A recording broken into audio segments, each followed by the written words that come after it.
quiero pues darle la bienvenida a todos ustedes, a todos los que están por internet y pues como hemos venido tratando este tema de esta serie que hemos venido trabajando sobre el plan de Dios y el propósito de Dios, hoy va a bajar la cuarta perla. Es posible que baje una parte de la perla o baje completa. Vamos a ver cómo el Señor lo hace. Yo en esto no quiero correr como se los he manifestado, y quiero decirles que de manera personal este estudio está siendo una gran bendición para mi vida. He comprendido muchas cosas que aunque de pronto en estos 32 años de conocer del Señor sabía, otras no sabía, he estado entendiendo cosas muy especiales que han y están trayendo a mi vida una reacción muy bonita. Los niños pueden ir por favor a la reunión, por favor, los niños vayan.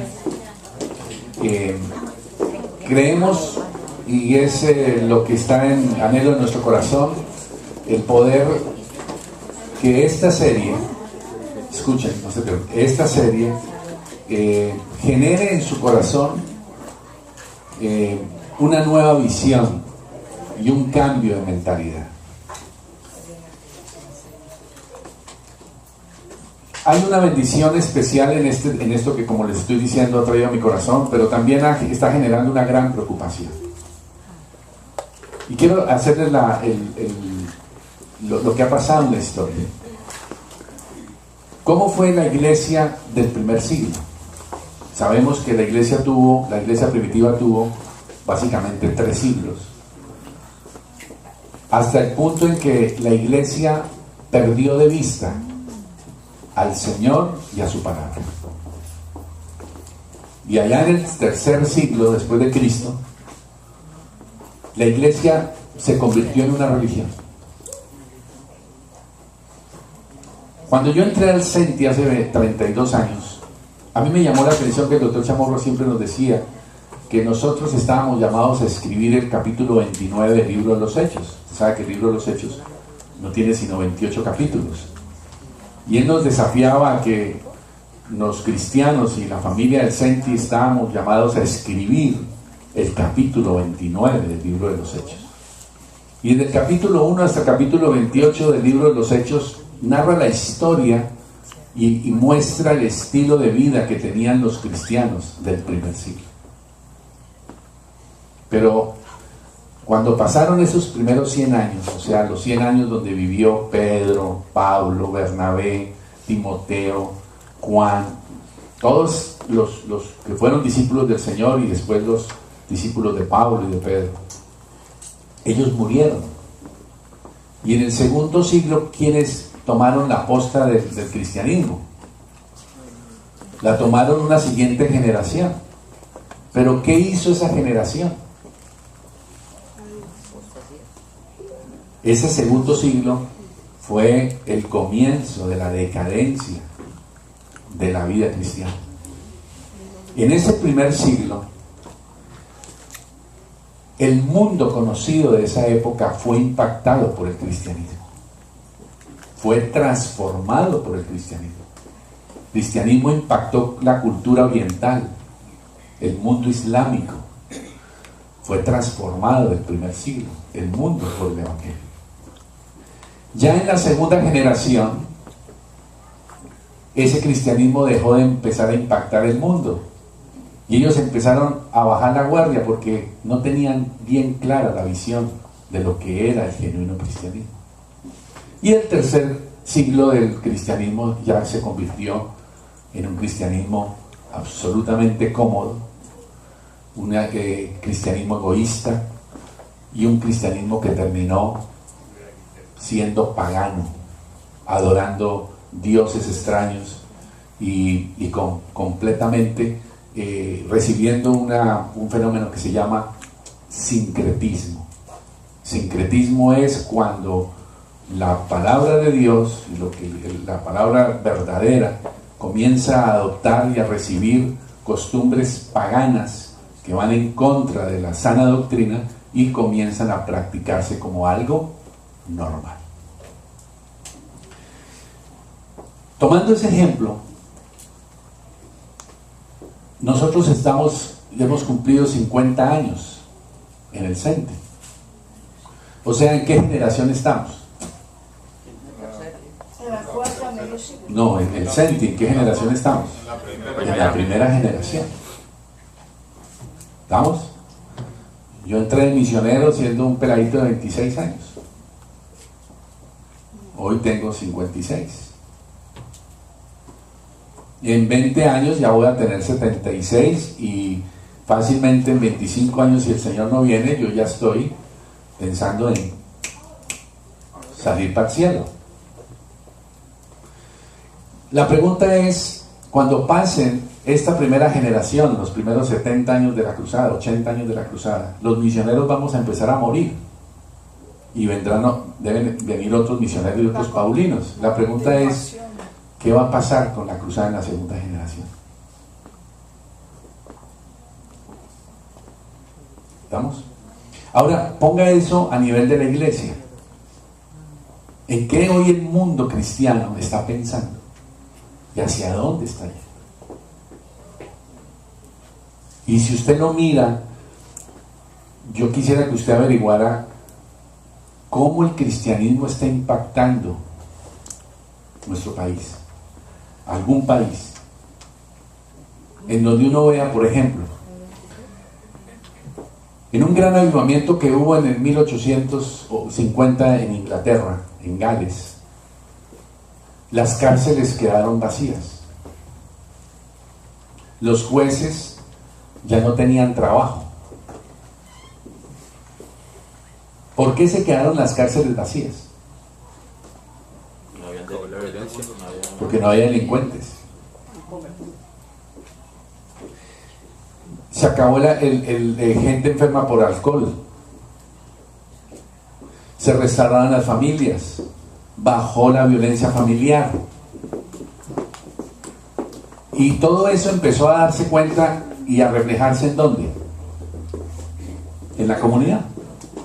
Ahora, yo le pregunto, nosotros los cristianos nos preciamos y muchas iglesias se precian de tener mucha gente.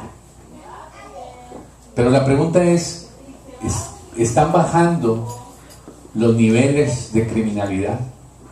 ¿Están bajando los divorcios? Resulta que al contrario, ahora los divorcios entre matrimonios cristianos está aumentando.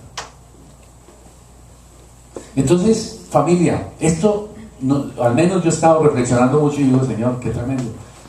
¿Qué estamos haciendo? Estamos haciendo y cumpliendo el plan y el propósito por el cual tú definiste. Hay una crisis de liderazgo tremenda, tremenda. Y si usted lo mira aquí dentro del CENTE, por ejemplo, después de 6 años, si a nosotros nos dijeran que nos fuésemos, ¿cuál sería lo ideal? ¿Quién debería reemplazarnos? Alguien de ustedes. ¿Y qué pasaría? ¿Sí me entienden? ¿Cuántas parejitas, cuántas gente estarían listas ahí para decir, que yo pudiera decirle al Señor, Señor, ahí hay 4 parejas que están listas para ir al ministerio? Porque eso es lo que, hacia eso es que tenemos que trabajar. Vamos a Mateo 28 un instante, ayer en el avistamiento lo reflexionamos, y todo esto, familia, es para que lo pensemos, para que replanteemos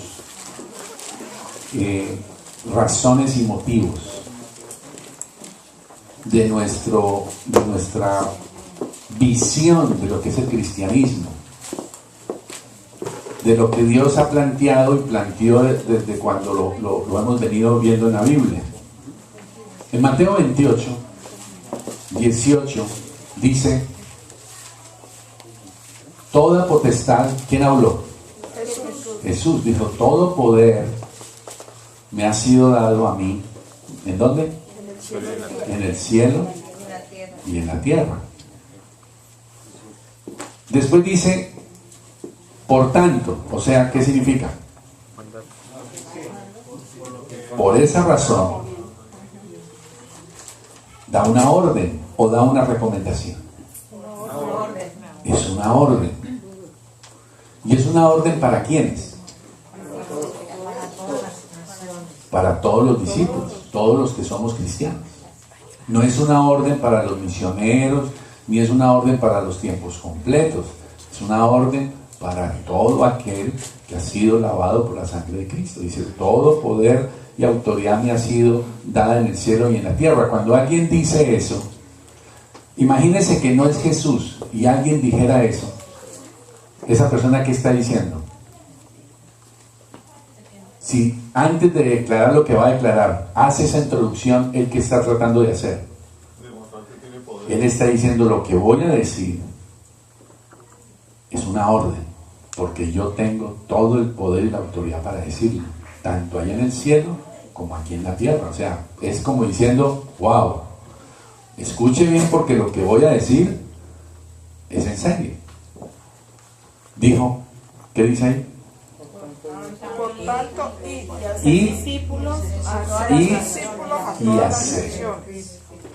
ir y hacer. Quédate quietico, que es ir a hacer. Ir y hacer, ¿qué? Discípulos. Pare ahí nomás. ¿Qué implica el ir? Una acción de movimiento de muchas cosas. ¿Qué implica el hacer? Sentarse a hacerlo. ¿Ok? Bien. Dice ir y hacer, ¿qué dice? Discípulos.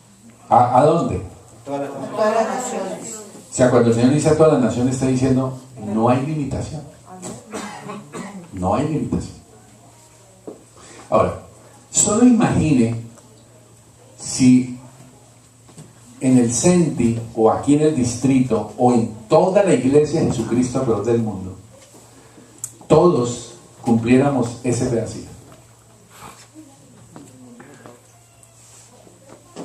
¿Qué es cumplir ese pedacito? Que Luis dé su vida por 5 varones. Eso es lo que significa ese versículo. Ame a sus 5 varones, busque a sus 5 varones, le enseñe a esos 5 varones, ayune por esos 5 varones, persiga a esos 5 varones, llore por esos 5 varones, les muestre al Señor a esos 5 varones. Dé su vida por sus 5 varones. Cuando llegue al cielo, el Señor lo primero que le va a preguntar es, cuéntame de tu esposa y de tus hijos. Y la segunda pregunta es, háblame de tus discípulos. Señor, pero con el respeto de los que cantan, de Juan, de la niña Johanna y los que tienen bonita voz. Señor, yo era el que cantaba en el grupo de la alabanza. Dios no está buscando cantores. ¿Estamos? Y gloria a Dios por los que cantan y pues bendito sea Dios. No, Señor, yo era el que hacía la página web en el CENTI, yo era el que actualizaba la esta. Yo era el que hacía la conexión del Google Meeting. Que son cosas importantes. Y yo iba y cuadraba las sillas y yo estaba ya pendiente y ponía los anuncios. Chévere, eso es parte de él. Pero la misión que Dios le ha dado a la iglesia, ¿cuál es? Y la misión que Dios le ha dado a usted, a mí, ¿cuál es? Entonces, ¿qué pasaría si cada uno de nosotros entendiéramos este versículo de Mateo 28? La pregunta es, ¿nuestro cristianismo gira alrededor de qué? No de esto, de ir y hacer discípulos, sino de qué. Dame y de pedir y dar. En otras palabras, si seguimos así, el mundo cristiano sigue así, y si el CENTI sigue así, y de manera especial, pues hablemos de Broward, no quiero hablar de otros distritos. Si seguimos así, la pregunta es, ¿estamos haciendo la voluntad del plan y el propósito de Dios? No. Entonces, ¿qué vamos a hacer? Este seminario lo que está buscando es replantearle a usted, como cuando uno se casa con la visión de que mi mujer me tiene que cocinar, mi mujer me tiene que arreglar la ropa, mi mujer me tiene que planchar, mi mujer me tiene que obedecer. Y entonces cuando empieza el matrimonio, si él quiere madurar, ¿qué va a empezar a descubrir? Que no es así, que la mujer no es la sirvienta que tenía, que antes la sirvienta era la mamita. ¿Estamos? Va a entender que no es así. Va a entender que necesita también lavar los platos, tender la cama, atender a los chinos, limpiarles el rabo a los chinos, cocinar. ¿Estamos? Entonces, en esa medida, ¿qué va a empezar a hacer? Va a empezar a cambiar la mentalidad. Usted recibió de su papá y su mamá la visión de que usted es el hombre y usted lo único que tiene que hacer es traer plata y punto. Pero en el Señor usted empieza a descubrir, no, un momentito, no es así. ¿Estamos? Yo muchas veces, y les he contado a ustedes, el día que Analu recibió la noticia que estaba embarazada de Laurita, que hoy a propósito está cumpliendo años, yo la dejé tirada por un partido de fútbol. Hoy le doy gracias a Dios y claro, no es un testimonio para decir, wow, qué bueno que yo hice. Hoy el fútbol me sigue gustando el fútbol, pero yo no atropello más mi familia por un partido de fútbol. Ahora, ¿quién me enseñó a mí eso? El Señor. Y en un momento azoté la vida de mi esposa, cuando para ella era importante un embarazo, y la dejé tirada por un partido de fútbol. ¿Me entienden? Y muchas veces, y durante muchos años, los domingos yo estudiaba, trabajaba todo el día en el banco y estudiaba en el externado desde las 6 de la tarde hasta las 11 de la noche. Yo llegaba a la casa a las 11:30 de la noche. Y era estudiando la universidad y después hice 2 años y medio de masterado. Y yo vivía así. Lo único tiempo que yo tenía para Analu era el domingo, porque yo el sábado lo usaba para hacer trabajos y estudiar con los compañeros. Y el domingo me iba desde las 8 de la mañana a jugar fútbol. Llegaba a las 12 del día muerto. Comía solo y dormía 3 horas por la tarde después del cansancio del partido de fútbol. Después me ponía a ver qué había pasado con Millonarios, a verme todos los noticieros de deportes. Y el lunes madrugue porque a las 5 de la mañana había que salir porque a las 6 comenzaba mi clase de inglés, del que no aprendí nada. Bueno.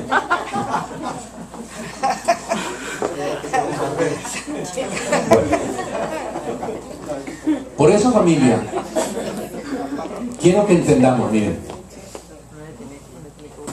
es posible que usted lleva años en la vida cristiana y todavía no ha entendido por qué la adoración. Usted no la entiende. Usted no ha entendido por qué el discipulado.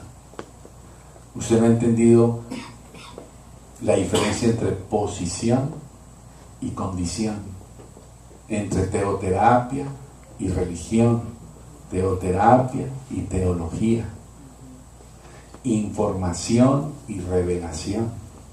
¿Estamos?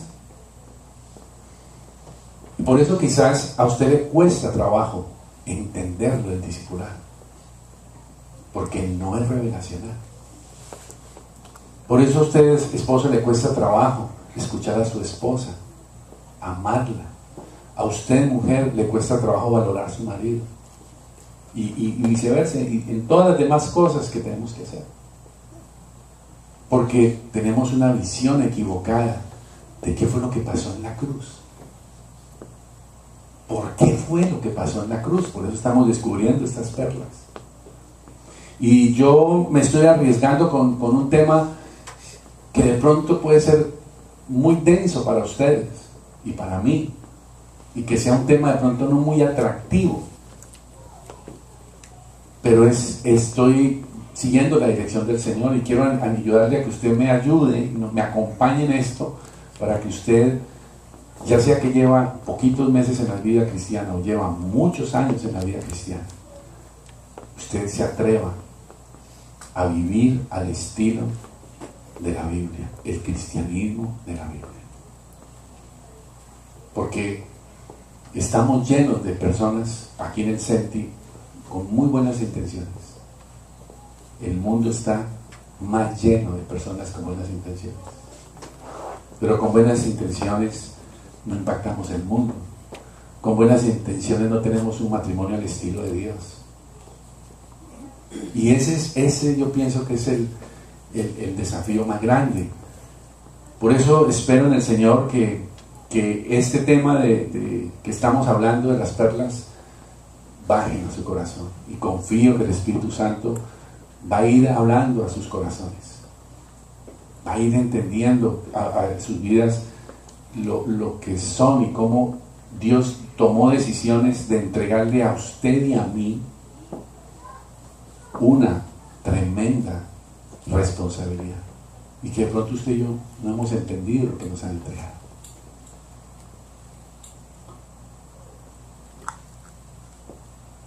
Yo no sé cómo evaluar, por ejemplo, cómo fue la presidencia de César Gaviria en Colombia. Yo no creo, me parece a mí me parece que César Gaviria no fue un buen presidente. Pero bueno, de pronto para usted sí fue buen presidente. Pero ¿ustedes se acuerdan cómo llegó César Gaviria a ser presidente? Él llegó de pura carambola. Por pura carambola. ¿Sabe quién lo puso a él? El hijo, en el entierro de Galán. Lo puso. Y ustedes saben que los pueblos son emocionales y sentimentales, y eso lo trabajaron, lo explotaron muy bien. Quizás hasta el mismo Gaviria casi imaginaba. Y la pregunta es, ¿Gaviria sí tenía claro lo que significaba ser presidente de la República? No sé, ahí lo dejo como para evaluar. A mí me parece que no. Piense que usted y yo llegamos a ser cristianos por pura ¿qué? Carambola. Póngale cuidado. Y usted y yo hemos sido puestos en una posición que de pronto usted y yo todavía ni entendemos. Y de lo que se trata es de que le dejemos al Espíritu Santo enseñarnos e incendiar nuestro corazón. Cuando usted ve un buey viejo y un buey joven arando, ¿usted cómo ve al buey viejo? ¿Aburrido o contento? Cansado. ¿Ah? Cansado. ¿Cómo ve usted al buey viejo? Cansado. Disciplinado, obediente, tranquilo. ¿A él dónde lo pone? Adelante. Al lado. ¿A qué lado? A la derecha. Derecho. Al lado del corte. Al lado del corte. Al joven, ¿dónde lo ponen? Madrinando. Adentro. Por fuera. Y entonces ¿él qué hace? ¿Cómo va el buey joven? ¿Cómo va con el yugo? Peleando.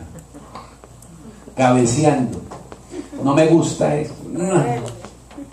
Y el buey viejo lo mirará de reojo y ¿qué le dirá? Este tan rebelde. Papito, Mucho animal. cuanto más cabecees, Mucho animal. Más callo le da. más daño te estás haciendo. Entonces se Y el Señor Jesús dijo: Chayego. llevad mi yugo sobre vosotros. Dice: y aprended de mí que soy manso y humilde de corazón, y vas a hallar descanso. ¿Pero qué es ese descanso? ¿Será que el descanso es no hacer nada? No es eso. Por ejemplo, algún día usted entenderá lo que significa el descanso cuando usted tiene gente para pastorear. Les voy a contar un testimonio. De pronto él me está escuchando ahorita. Es posible que me esté escuchando ahorita. ¿Se acuerdan de Anthony? Sí. Anthony ha estado 4 meses viajando por todo el país en un camión. Desconectado de su familia en el sentido físico. Se desconectó físicamente del ministerio. Y andando de camión en camión, durmiendo en camión. Bien. Y yo he hecho lo que trato de hacer con todos los que han dispuesto su corazón de los discípulos. Pues el que llega aquí, pues yo lo agarro, porque pues yo quisiera poder delegar, pero lo agarro, porque esa es, la Biblia dice, es lo que genera descanso. Y durante estos 4 meses he estado llamando a Anthony, he ayunado por él, le doy cariño, lo llamo a veces, y él me responde, hemos estado hablando. Ayer lo llamé y me dice, estoy a 100 millas de la Florida. Y gloria a Dios. Y entonces me dijo, yo le aviso hasta dónde puedo llegar, porque estoy planificando, porque él viene con un camión, venía con solo 50,000 libras de costillita para Publix. Me acordé de Jaimito cuando me dijo 50,000 libras de costillita. Bueno, dije, oremos para que Jaime no encuentre este camión, porque lo secuestra. Se parece como el avión. Bueno, resulta que anoche yo le dije a Se él, parece. le dije, Anthony, donde quiera que llegues, quiero encontrarme contigo. Y así fue, me llamó anoche y me dijo, estoy en Palm Beach, allá en arriba, en Palm Beach. Aquí llegué, no puedo seguir más porque ya tengo el límite de horas manejando.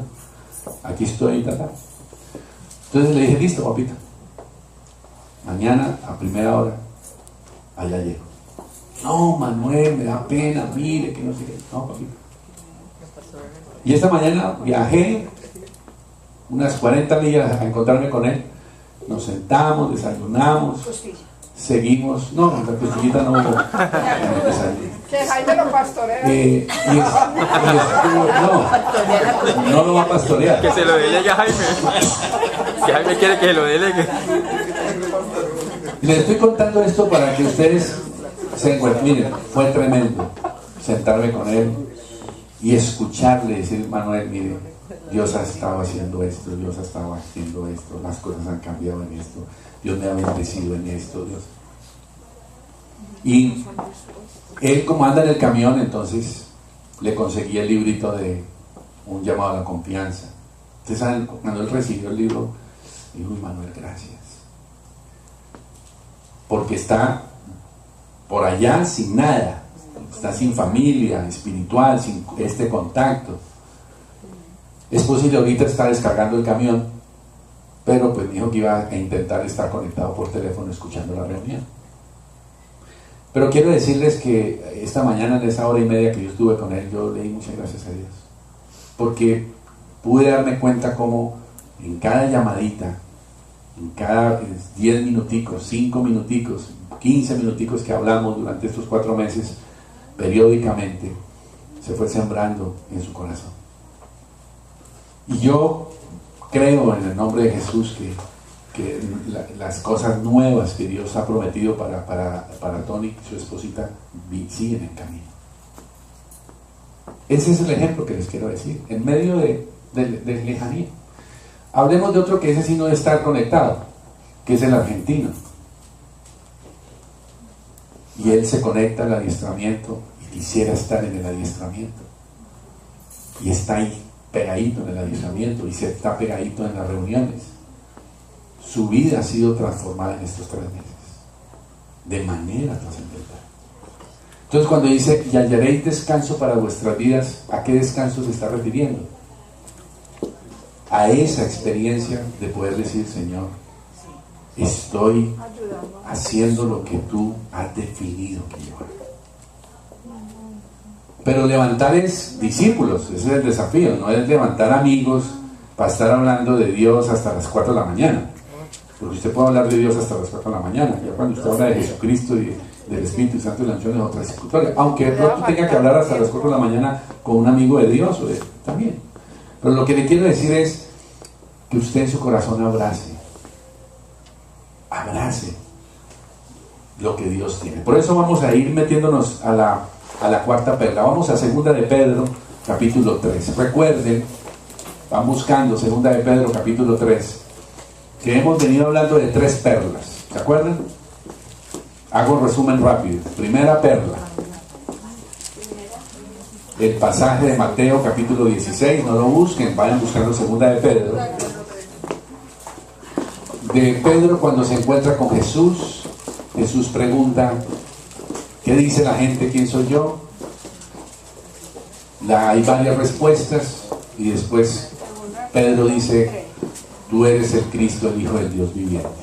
Y Jesús le dice, tú eres bendito, bendito, porque no te lo ha revelado ni carne ni sangre, sino mi Padre que está en los cielos. Y después le dice, y yo ahora te digo, tú eres la vida, la roca sobre la que yo voy a edificar mi iglesia.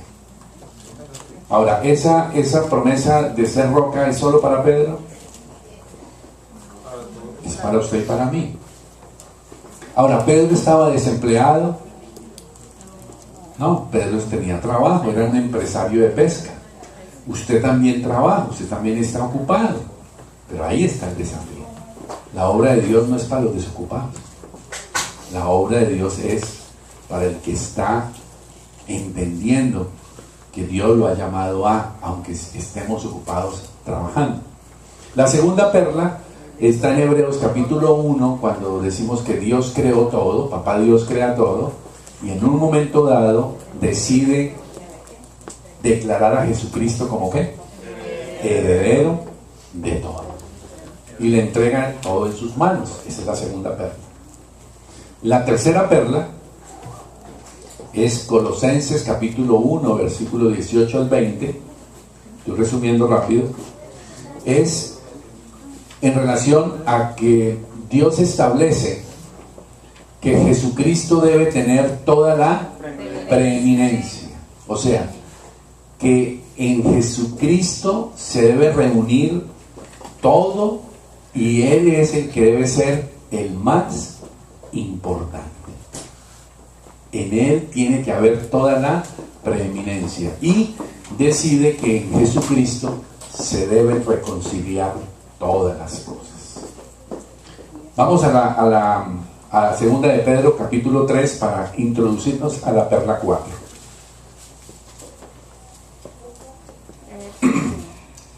Capítulo 3, versículo 15.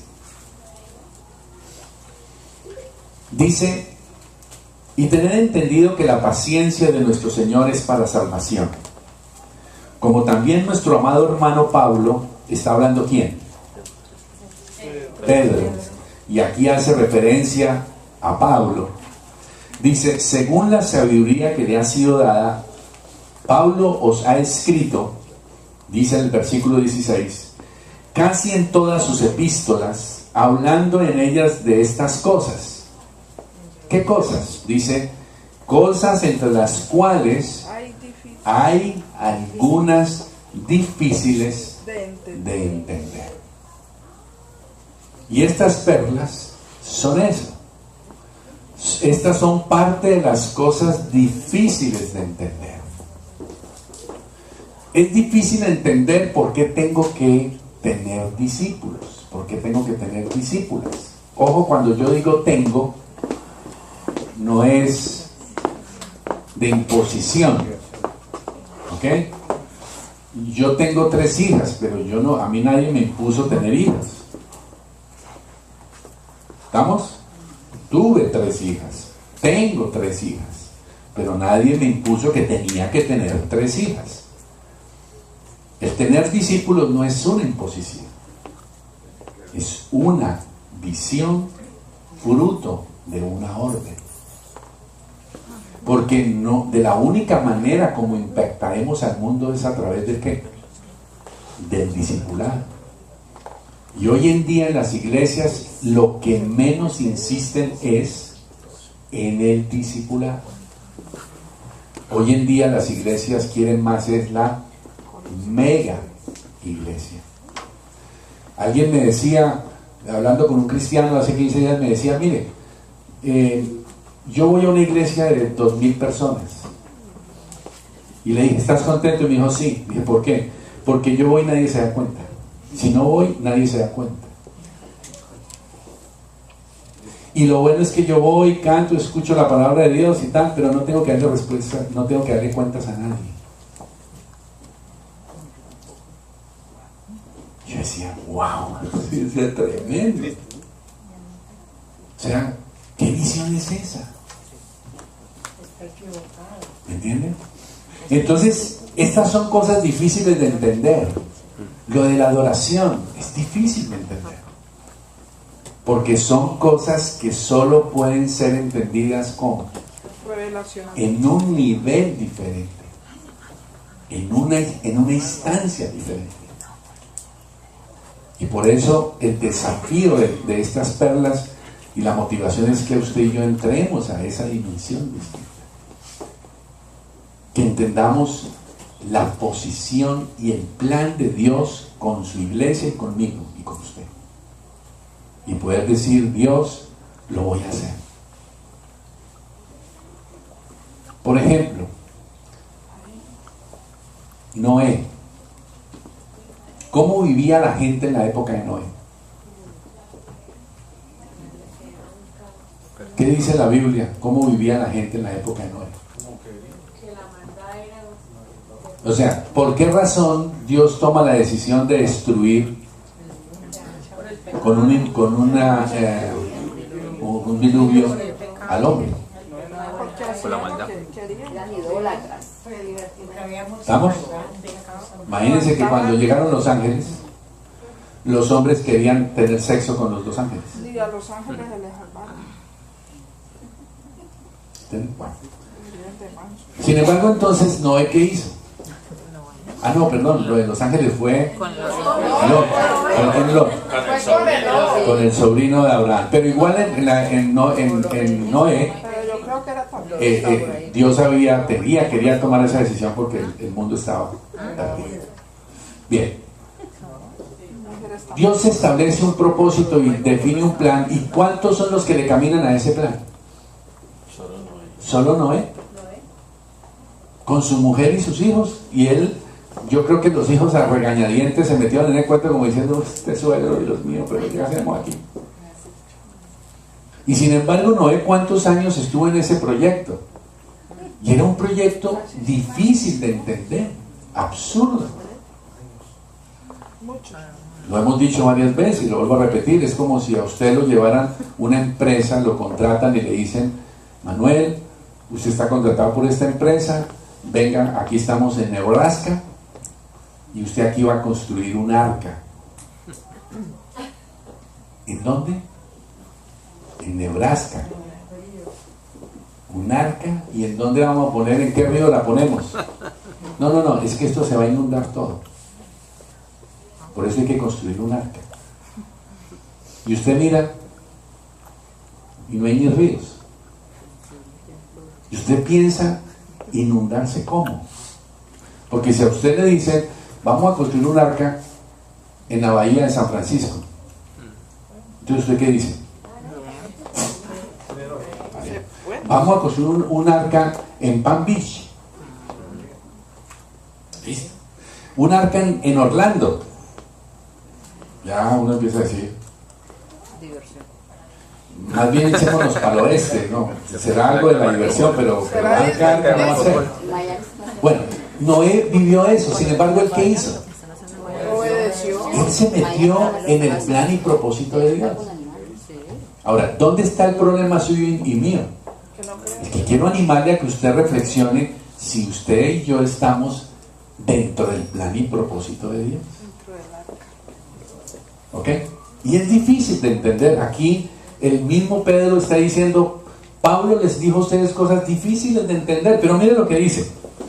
Las cuales, o sea, esas cosas difíciles de entender, dice, ¿qué hacen los indoctos?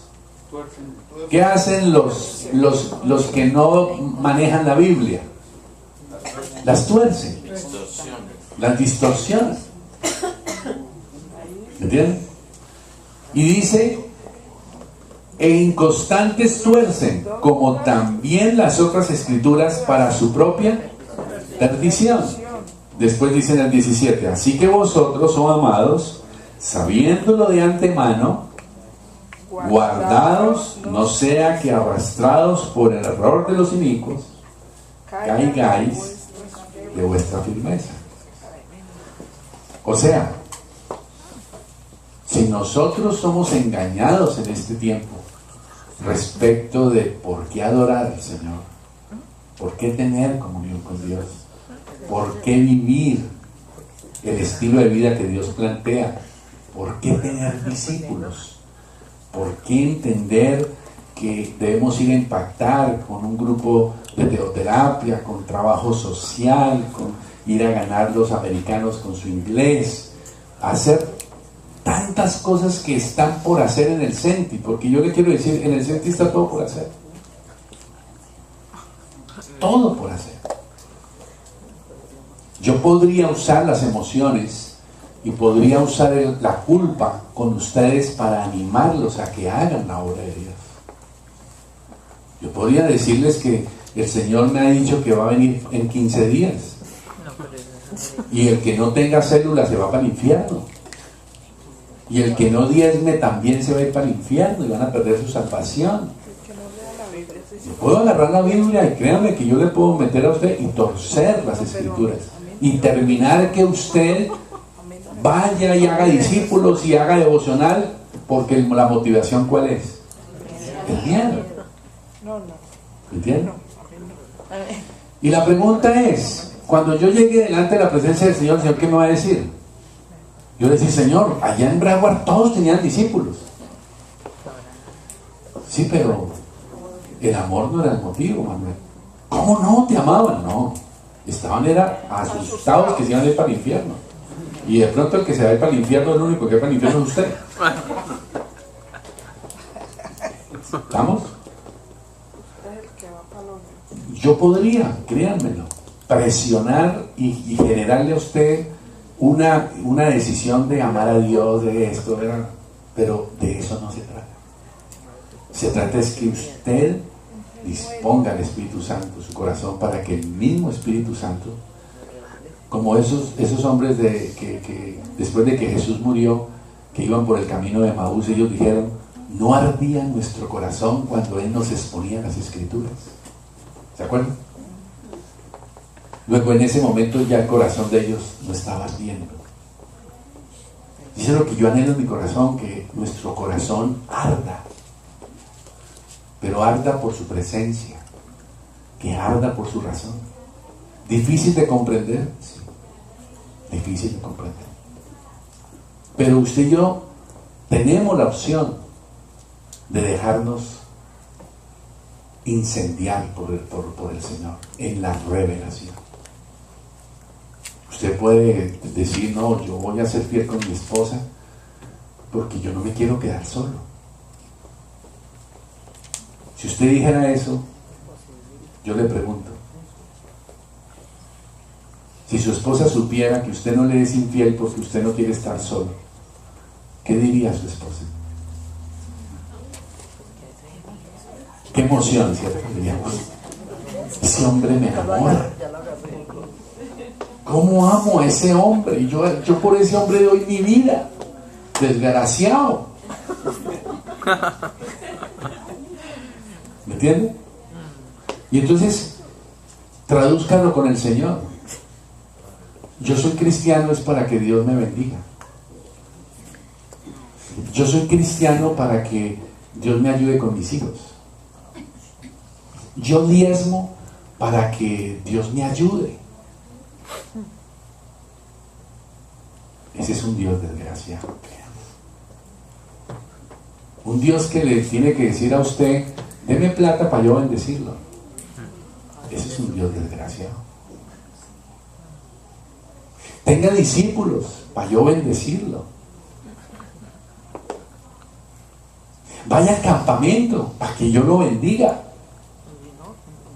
Ese es un Dios desgraciado. Ese no es el Dios que yo conozco. ¿Me están entendiendo? Y de pronto usted está aquí sentado diciendo, pero bueno, Dios, yo te amo, pero todo sale mal. Y usted está ahí pensando en decir, bueno, esto se arregla en 2 meses o en 6 meses y ya. No vuelvo.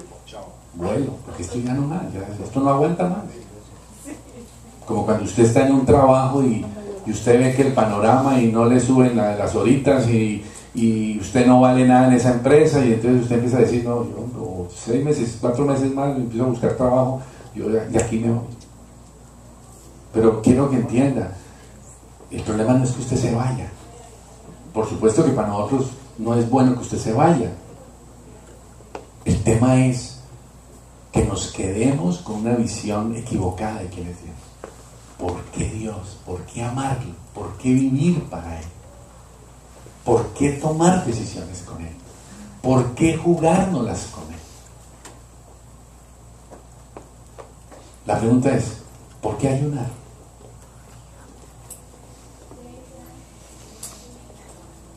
Evalúelo, ¿por qué ayunar? No, yo ayuno es cuando estoy en problemas. ¿Por qué ayunar? Hoy no tengo ganas de adorar al Señor.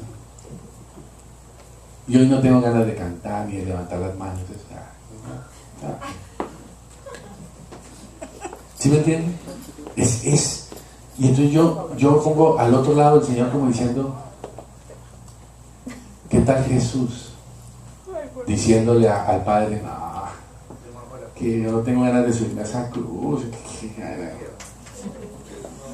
Mandé a otro. ¿Sí me entienden? Y el tema es, si ese amor en la cruz no te revoluciona y no te desafía, ¿qué te puede desafiar? Yo te puedo asegurar que nada en la vida te va a desafiar. Y estás muerto. Piénselo bien. Y yo no estoy negando acá que usted tenga a Cristo, ¿no? Está bien, ¿no? Pero estás muerto. Puedes estar con Cristo en tu corazón, pero estar viviendo y respirando muerto. Por eso, familia, es bien importante que entendamos esto. Vamos a Mateo 25, 34.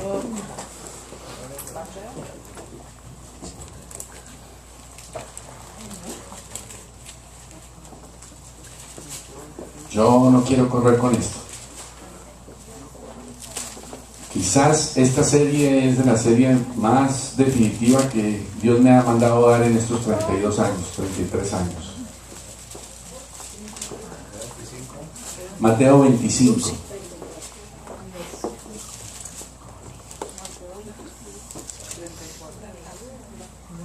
Dice 25:34, dice, entonces el rey dirá a los de su derecha, venid benditos de mi Padre, heredad el reino preparado para vosotros, ¿desde cuándo?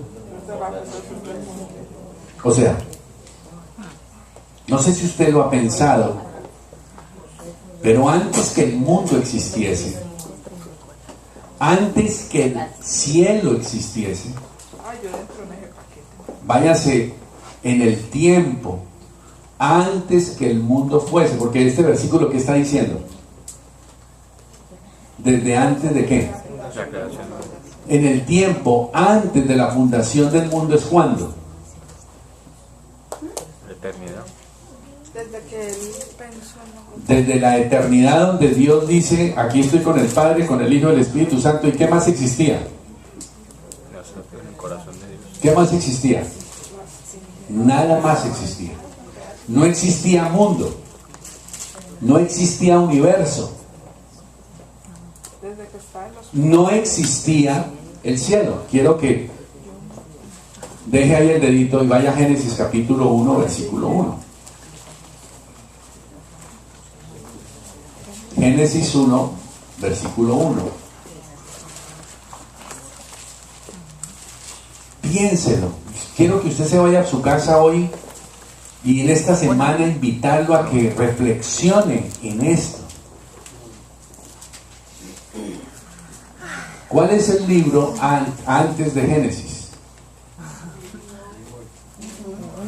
No existe, ¿cierto? Sí existe. Lo que pasa es que en la Biblia no está puesto.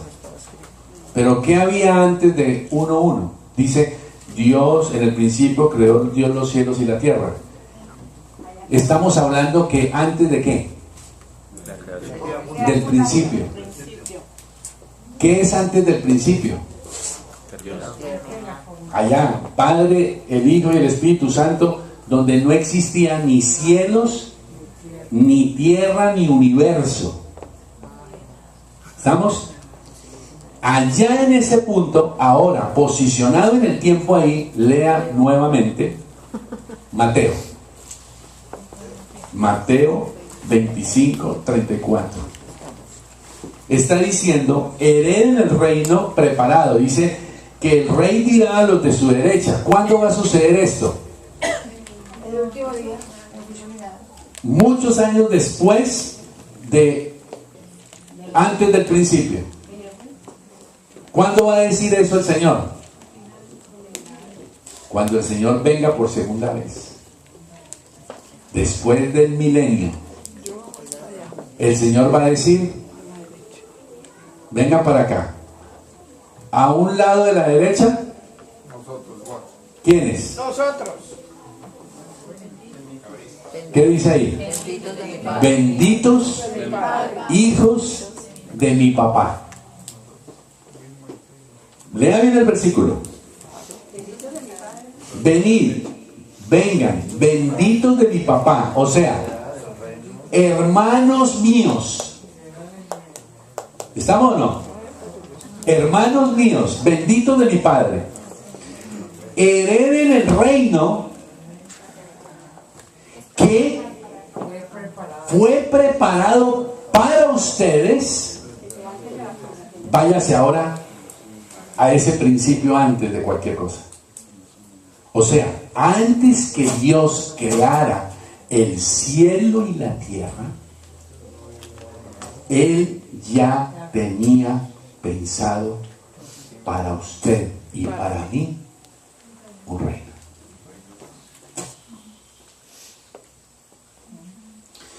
La manera como usted y yo vivimos, visualizamos la vida. Yo le pregunto, ¿valdrá la pena vivir agarrado a una casa? ¿A un carro? ¿A una herencia? ¿A los hijos? ¿Al papá? ¿A los nietos? ¿A la mamá? ¿Al trabajo? Ay, no, qué pereza.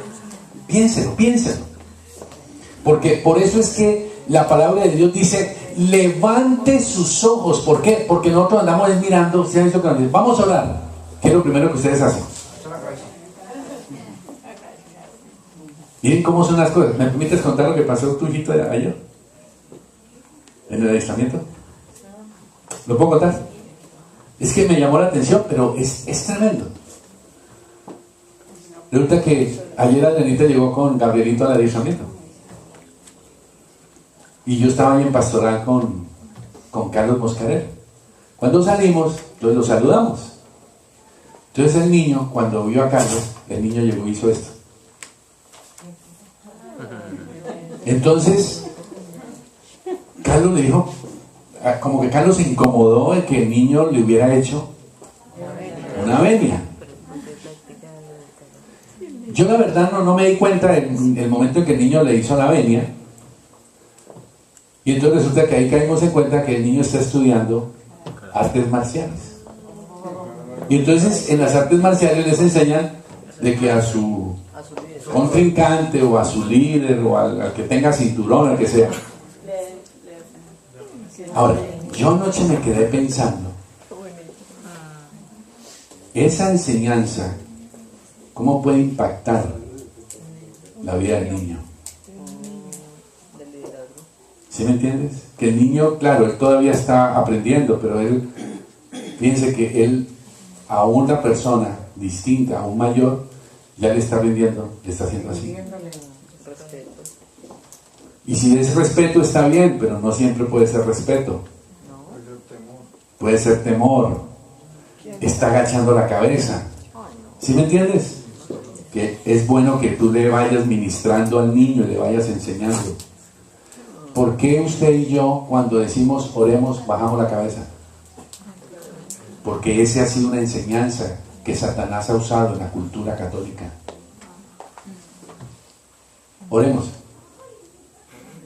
Vamos a orar.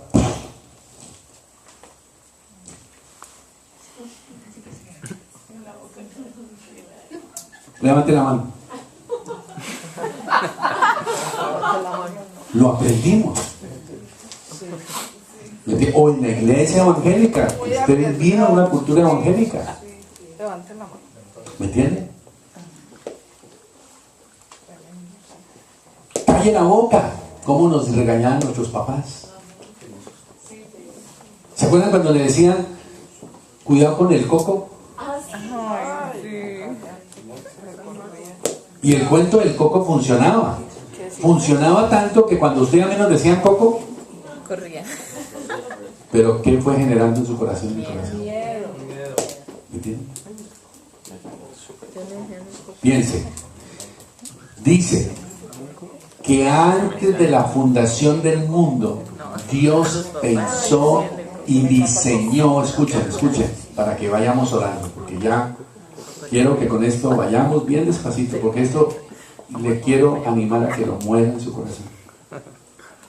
Si Dios antes de crear el cielo y la tierra, piensa en eso, Señor, antes de que el cielo existiera, antes de que la tierra existiera, tú decidiste entregarme un reino, entregarme una herencia, hacerme tu hijo, porque aquí dice, benditos de mi papá.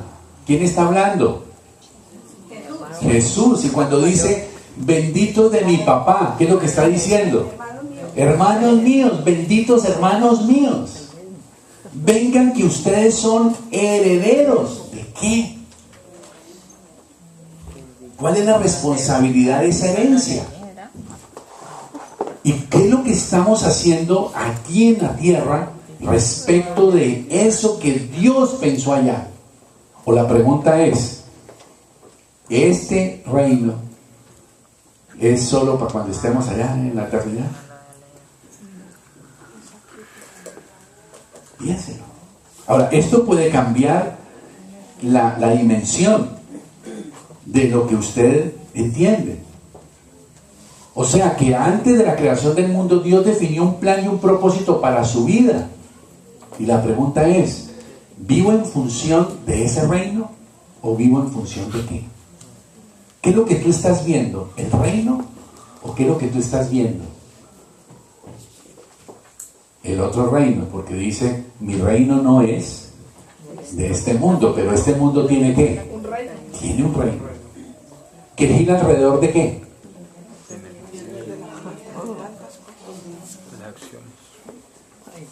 Y De lo material. si tú y yo no hemos entrado a dimensionar y a trabajar y a visionar el reino, por ejemplo, desde la vez que a mí me lo enseñó un líder, Pablo decía que él anhelaba ser arrebatado. Pregunto. No, él le pedía a Dios que esperara para que la humanidad pudiera ser. Sí, pero cuando él dice que si los que vivimos somos arrebatados, dice, yo anhelo quedarme. Sí. Dice, perdón, anhelo irme, pero por causa de la obra me quedo. Pero él dice, si somos arrebatados, luego Pablo, ¿qué anhelaba? Será. ¿Qué esperaba? Ser arrebatado. Sí, ¿Sí o no? el que dijo, Ahora, pero yo pregunto, ¿Pablo tendría la visión de verse metido en un cajón? por amor quería quedar. ¿El que anhelaba? Ser arrebatado. Yo le hago la pregunta, ¿usted se ve más siendo arrebatado, que usted lo están arrebatando, o usted se ve que algún día usted va a morir y va a estar en un cajón? Arrebatado. Yo voy a arrebatar. No me lo Estar diga. arrebatado. ¿Por qué? No me lo diga. Piénselo bien. Porque si eso es cierto, ¿por qué anda preocupado por la plata del retiro? Si eso es cierto, ¿por qué anda preocupado por estar esclavo del trabajo? ¿Entiende lo que le quiero decir? Ahora, usted todos los días es consciente de decir, Señor, yo no me veo metido en un cajón, yo me veo siendo arrebatado, siendo arrebatado. Y mientras tú me arrebatas, discípulos, discípulos, discípulos, quiero vivir para eso. Tu presencia, discípulos y llevar bendición. Tu presencia, discípulos y llevar bendición. O si no, la sintonía, ¿cuál es? Dominado por el mundo, las angustias del mundo, las aflicciones del mundo, la corredera del mundo. Ahora usted me dice, pero líder, pero ¿cómo hago yo para vivir fuera del mundo? ¿Qué dijo Jesús? En el mundo tendrás aflicción. ¿Qué dijo Jesús? Yo he vencido al mundo. Que no los quitarán. ¿Qué dijo? ¿Qué dijo? Que primero busca. No son del mundo, ni améis las cosas del mundo. Ah, pero nosotros ¿qué parte tomamos? Ah, pero estamos en el mundo. Pero Jesús dijo, no son del mundo. No ser del mundo, ¿qué significa? No puedo vivir al estilo del mundo. No me puede afectar. ¿Cómo tengo que vivir? Si no soy del mundo y estoy en el mundo, ¿cómo tengo que vivir? No, me tengo que morir. Un extraterrestre. Como el abogado que me decía, Manuel, yo no puedo ser cristiano si soy abogado. ¿Por qué? Ah, porque Abogado, señor. eso todo en el juzgado es mentira, eso es aquí, las mentiras, los papeles, todo trucho, aquí hacemos aquí, no hay qué, porque así es, si no me muero de hambre. ¿Será eso cierto? No. Y eso es lo que usted y yo de pronto escucha una predicación, escucha una pastoral y usted dice, sale de la pastoral y dice, pero Manuel me dice a mí eso. No, pero es que, claro, es que con la mujer que yo estoy casado, no, es que con la vieja no me puede. O con el marido que yo tengo, no se puede. Es que Manuel no sabe, es que Manuel no paga arriendo.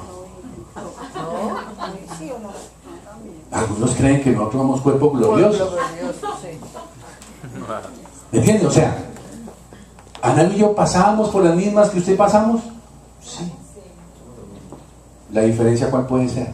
Usted depende de la espiritualidad. Es que todos debemos ver la visión según la Biblia. Si usted se va esta noche y vamos a orar pensando en eso, tú has preparado un reino para mí. Estoy consciente de ese reino es para mí. Heredé ese reino. ¿Cuándo lo voy a heredar? ¿Cuando me muera? ¿O es ya? ¿Qué debo hacer con ese reino? El ser parte del reino, ¿a qué me lleva? ¿Cuál es la visión? ¿Cuál es el objetivo de mi vida? ¿Me entienden lo que le quiero decir? Piénselo. Por ejemplo, ¿cuál es la visión de el dueño de Microsoft, de Bill Gates?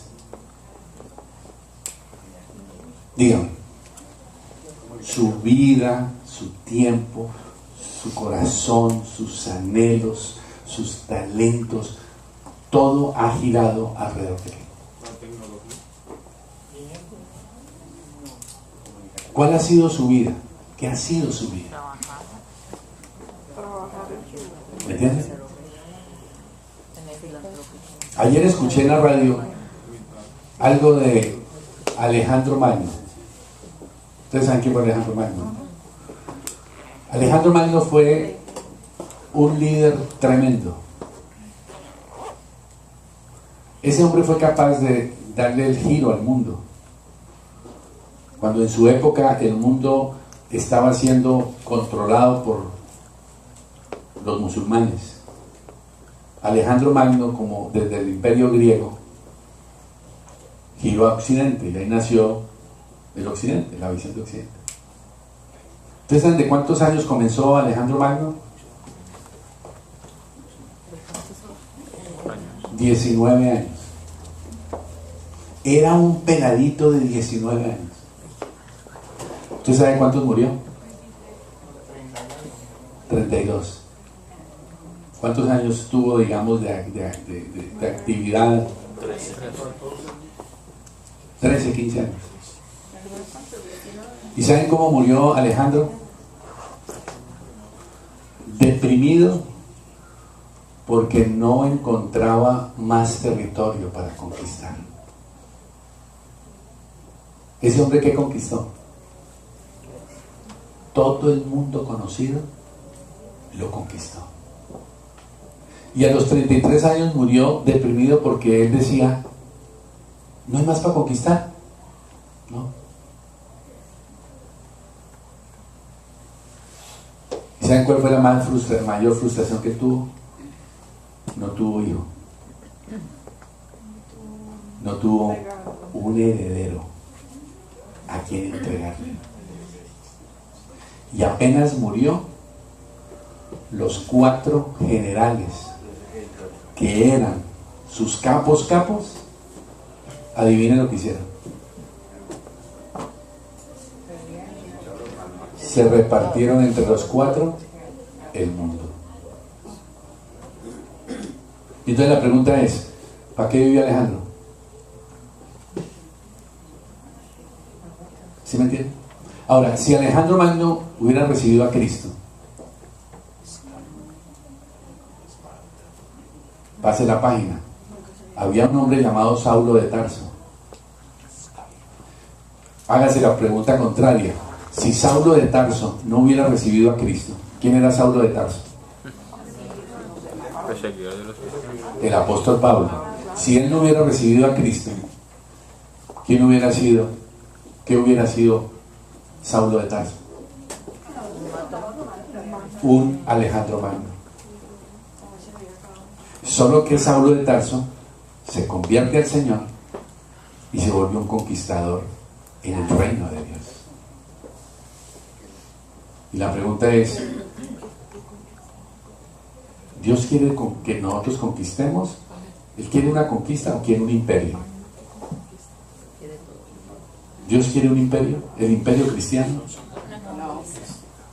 Ahí estamos. ¿Y usted y yo qué tenemos que ver con eso? Vamos a orar. Para que usted, cuando abra sus ojos cada mañana, diga, bueno, Dios, ¿por qué vivo hoy? ¿Para quién vivo hoy? El tiempo que tú me vas a dar, estos 24 horas de vida, ¿para quién son? La plática que me des, ¿para qué es esa plata? El talento que me has dado, la capacitación que me has dado, el estudio que me has dado, la gente que conozco,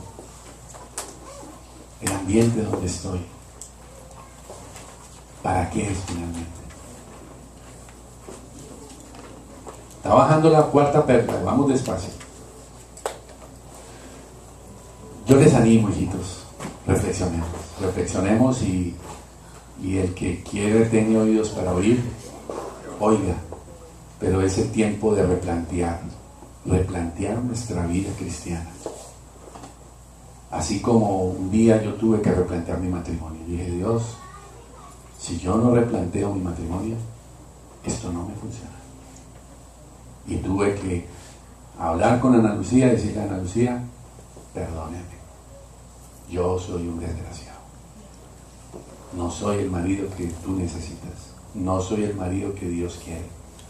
Necesito ayuda. ¿Me entienden, familia? Yo fui enseñado por un padre que me dijo, si usted quiere ser feliz, sea profesional y tenga plata. Y yo a los 24 años era gerente del Banco Ganadero en Manizales, tercera oficina más importante del Banco Ganadero en Colombia. Y era un peladito de 24 años. Y ya tenía plática. Pero yo no era feliz. Yo no valoraba a nada. Yo les he contado a ustedes, hoy hace 32 años, nació mi hija Laura. Y hoy hace 32 años yo recibí a mi hijita en los brazos. Yo estaba en Guayabao, me había ido a rumbear al Espinal. No tuve ninguna fe con ninguna vieja, estuve en una discoteca bailando salsa toda la noche, muy sanamente. Muy sanamente. Dios sabe que Dios y su gracia me ha permitido ser fiel con mi mujer. en cuanto a tener amantes o viejas. En eso hasta ahora, que Dios me siga guardando mucho la bendición. Pero yo ese día me fui a jugar fútbol, porque jugaba en la selección del banco. Estuve en una discoteca bailando con una ibaguereña, muy rico y muy zanahorio. Y cuando yo a las 2 de la mañana del día siguiente, del lunes, que yo estaba en un guayabo que me moría, guayabo de la trasnochada, quiero decir, Dios me entregó en mis manos a mi hija. Y yo ahí comencé a llorar, porque yo entendí ahí que yo había sido un hombre que era capaz de engendrar un hijo. Engendrar, ¿no? Los hombres engendraron, ¿no? Pero yo no era papá, yo no sabía ser papá. No sabía ser papá de Analu, ni amante de Analu, ni esposo de Analu. No sabía nada de eso. Y ahí Dios empezó a hablar a mi corazón. Vamos a orar en estos 10, 15 minuticos que tenemos. Ay, Señor. Venga, mi niña.